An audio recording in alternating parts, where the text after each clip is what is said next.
त्याला काय सांगाल? आता सध्या निवडणुकांचं वारं वाहते. या प्रभागातून कोण नगरसेवक झालं पाहिजे? मी बऱ्याच दिवसापासून या एरियामध्ये राहतो. ग्लोबल एनराईज सोसायटीचा मी सदस्य आहे.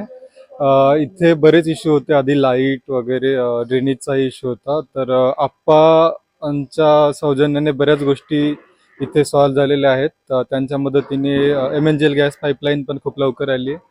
ड्रेनेजचा इश्यू सॉल्व्ह झाला आणि स्ट्रीट लॅम्प सुद्धा आलेले आहेत. त्यामुळे आप्पा सारखं व्यक्तिमत्व जर निवडून आलं तर ते या एरियासाठी आणि सोसायटीसाठी पण फायद्याचं ठरेल. बरं, तुम्हाला काय वाटतं त्यांच्या आतापर्यंतच्या कार्यशैलीवरती किंवा त्यांनी नागरिकांची जी कामं केली त्या जोरावरती त्यांना उमेदवारी मिळेल का?